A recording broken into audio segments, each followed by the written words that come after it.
دوستانو کوم چا چې پاسپورټونه ختم شوي دي یا ایکسپایر شوي دي آیا دا ملګري کولی شي چې په دې ختم شوي یا ایکسپایر پاسپورټ باندې سفر وکړي؟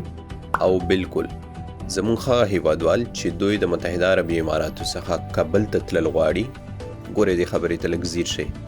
هغه نه یادوم چې کابل څخه نورو ملکونو ته ځي یا متحده عربي اماراتو ته راځي، هغه نه یادوم. هغه مسافر یادوم چې په متحده عربي اماراتو کې دي، دوی پاسپورټونه ختم دي او دوی غواړي چې په همدغه پاسپورټ باندې د دوبۍ څخه کابل ته سفر وکړي. نو دغه کسان کولی شي چې کامیر او اریانا دواړو سره سفر وکړي.